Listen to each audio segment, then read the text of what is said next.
There was an eerie silence in that Abbottabad compound on the evening of May 1st, 2011, after the shots rang out. The most revered U.S. military special ops, the U.S. Navy SEALs, had assassinated the most wanted man in the world, the emir of Al Qaeda, the hero of the 1979 Afghan Civil War, and a man who was suspected of being behind the worst terrorist attacks in U.S. history on September 11, 2001, Osama bin Laden. Vice Admiral William McRaven ordered the team to take the body out of the compound and fly it back to the USS Carl Vinson, waiting for the team to return from their mission off the Persian Gulf. Just like that, in the dead of night, the will of the wisp character that escaped every intelligence agency in the world was gone. His carcass dumped into the dark recesses of the North Arabian Sea. Without its enigmatic leader, Al Qaeda seemed to lack any emphasis for future attacks. Or did it? By 2011, there was a new terrorist organization led by a more shrewd and insular leader.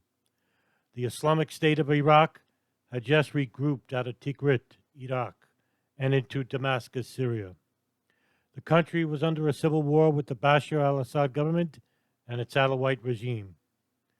Abu Omar al-Baghdadi had inherited the ultra-Orthodox sect from his predecessor and founder of the Islamic State, Abu Musab al-Zarqawi.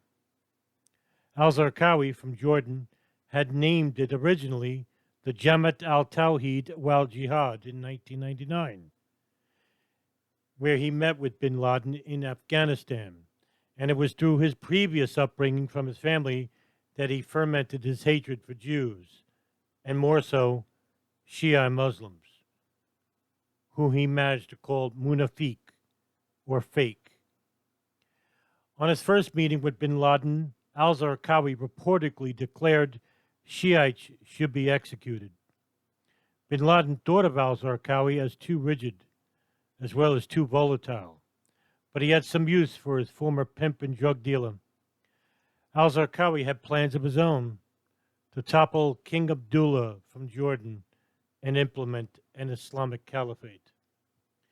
Before the year's end, however, al-Zarqawi's plot, which was involved in a much bigger transnational terrorist operation named Millennium Plot, where terrorist cells inside Amman, Jordan, led by Zarqawi and Louis Sakra, were to bomb 4 locations: the Radisson Hotel, Mount Nebo, which was a Christian site, the border between Jordan and Israel, and the site near the Jordan River where it was said that John the Baptist baptized Jesus Christ. The plot foiled when Jordanian intelligence got wind of the plot through a phone call from an al-Qaeda operative, Abu Zubaydah, who spoke with Qadir Abu Hoshar, a Palestinian immigrant. Al-Zarqawi and Sakra fled the country and were charged in absentia for their involvement. He traveled to Pakistan, where his visa became revoked, and then he traveled into Afghanistan, where he would once again meet with Osama bin Laden in Kabul and Kandahar. Al-Zarqawi asked bin Laden to help him fund for a training camp in Herat, located in the western part of the country. Bin Laden saw potential and gave him a small donation of $200,000 to help start his operation. With this donation, al-Zarqawi got in touch with his close friend and religious mentor, Abu Muhammad al-Makdisi. In the years to come, they would begin their sect of strict Islamic law and named the organization the Jabhat al-Tawhid wal-Jihad, which began terrorist operations as the U.S. military invaded the capital of Iraq, Baghdad, in 2003. The U.S. coalition military witnessed unrelenting car bombings, which were a rare occurrence before the invasion of 2003. With the advent of the internet, al-Zarqawi began taking hostages and filming them while being beheaded. These grotesque visuals would influence young jihadis from the Middle East and Southeast Asia to begin the new Jihad of the West in Iraq, and thus al-Zarqawi's group began to grow. The United States had become aware of this new jihadi, whose terrorist bombing campaigns had put him under the light of the world's military might. Al-Zarqawi targeted Shia mosques as well as civilians. United Nations representatives, Iraqi government institutions, Egypt's ambassador, Russian diplomats, and foreign civilians in Iraq, and hotel visitors in Jordan. His relentless campaign of slaughter was now labeling him as public enemy number one, even over the more pronounced bin Laden. On June 7, 2006, al-Zarqawi was killed by a drone strike at a safe house in Bakba. The group was teetering to survive after that. And for the next 3 years, the group was now led by Omar al-Baghdadi. With the Syrian conflict, al-Baghdadi saw promise for a resurgence.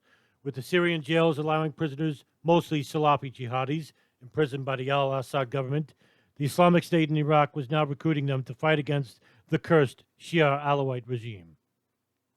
The group will once again rename itself in 2011 to the Islamic State in the Levant.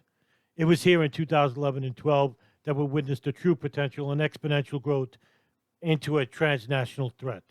Countries such as Iraq, Sudan, Philippines, Indonesia, Afghanistan, Pakistan, and Egypt. Al-Baghdadi took full advantage of the Arab Spring. So did the United States Department of State. And in 2011, a covert CIA operation, which was approved by Jordan and Israel, codenamed Timber Sycamore, saw the potential of the Islamic State and began utilizing the CIA to covertly train and fund the organization to help topple the Assad government. Other jihadi groups began to spring up in Syria, such as Jabhat al-Nusra, Abdul Azam Brigades, Ansar al-Sham, Liwa Aqab al-Islami, Fatah al-Islam, and Ansar al-Sharia. Many of these jihadis were foreign fighters from countries mentioned above, as native Syrians caught in the middle were either slaughtered or forced to support these Wahhabi Saudi fundamentalists groups. This would begin to witness some of the most violent acts of morbidity ever seen in the world before. Mass executions, daily beheadings at city squares, and shootings over land, possessions, and other religious indifferences. By 2012, with the death of bin Laden, these groups had started to take their violence toward the Shia minorities left behind in places such as Syria, Iraq, and Libya, where even a terrorist organization such as al-Qaeda had to disassociate themselves from the Islamic State. And in 2014, a video statement from leader Abu Muhammad al-Golani of the Jabhat al-Nusra announced its severing ties with al-Qaeda and changing its name to Jabhat Fatah al-Sham. Al-Qaeda and Egyptian operative Ahmed Hassan Abu al-Qaya al-Masri gave this blessing in a response video days later. Meanwhile, as the Islamic State began to camp in Syria against the orders of Ayman al-Zawahiri and the slaughter of Shiites, al-Zawahiri cut ties with the organization. In an audio message, al-Zawahiri accused ISIS top leader Abu Bakr al-Baghdadi of sedition and insisted the Iraqi terrorist recluse was not the leader of Muslims. Quote, "We preferred to respond with as little as possible, out of our concern to extinguish the fire of sedition, but Abu Bakr al-Baghdadi and his brothers did not leave us a choice, for they have demanded that all the Mujahideen reject their confirmed pledges of allegiance and to pledge allegiance to them for the claim of a caliphate," end quote. The United States coalition partners saw this as an advantage for breaking up the two groups further by bombing key points, while also using false flag attacks in Syria cities and blaming them on the Assad regime. United States intelligence reports from CIA stations in the Middle East were reporting that the weakening of al-Qaeda, the death of bin Laden, Mohammed Atef, and the capture of top leaders such as Abu Zubaydah, Khalid Sheikh Mohammed, Mustafa al-Hasnawi, and Suleiman Abu Ghaith led the group to lose its financial backing, its structure, and transnational threat. However, it still remained a threat to the Arabian Peninsula and, to an extent, the Indian Peninsula. Ayman al-Zawahiri, with its new emir and his background, is far more extensive than anyone in the terrorist underworld. Saudi Arabia continues to be the primary importer of Wahhabi Salafi-backed terrorism, as its main religious branch of Islam is partly what created it in the first place, Wahhabi, named after its founder, Muhammad ibn Abdul al-Wahhab. Continued funding from the United States and Great Britain of the Saudi Kingdom also perpetuates the expansionism of the tumultuous ideology. United States intelligence and policy analysts, however, continually ignore this anomaly and denounce al-Qaeda as nothing more than a fringe element hardly worth noting. Former CIA Director John Brennan, quote, "The core of al-Qaeda, The group that is now led by Ahmed al-Zawahiri is not what it used to be.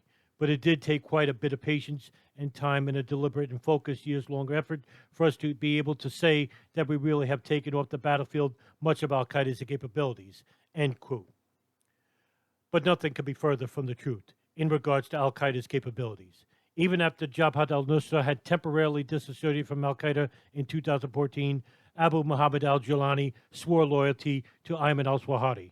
The group rebranded itself into Jabhat Fatah al-Sham, which suddenly began receiving funding from Saudi Arabia and Turkey in the fall of 2014 and 15, making them a formidable adversary in Syria. As car bombings and terrorist assassinations began taking hold of key spots such as Deir ez-Zor and Damascus.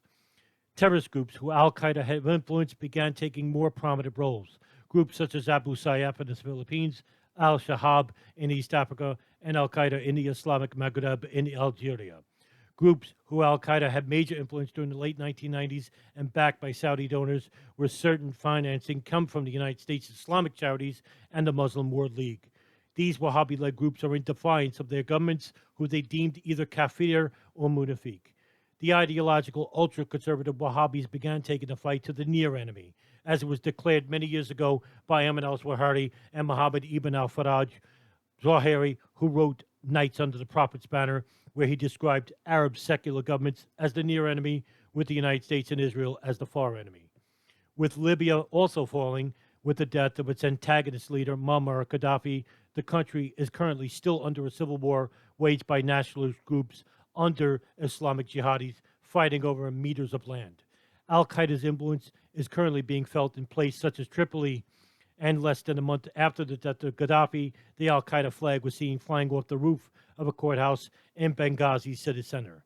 It was later reported that the sporadic foreign intelligence cables that the CIA had dealings with the Islamic Libyan fighting group, led by Abdel Hakim Belhaj, who has long been in conflict with the Gaddafi government since 1998. After the September 11th attacks in the United States, it was Gaddafi who led the aggressive denunciation of the Libyan Islamic fighting group, whom, according to Belhaj, had al-Qaeda members in its group. As of 2018, they were taken off the terrorist watch list. In 2012, Mukhtar Abu al-Zubair, or Godamin, emir of the al-Shabaab in East Africa, had publicly announced their alliance with al-Qaeda.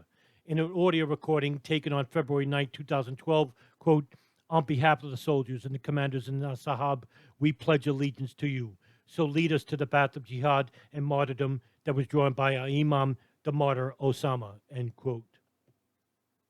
The Somalian group was warmed greatly by Ahmed al-Zawahiri, who began sending arrangements to help against the fight against the federal government of Somalia.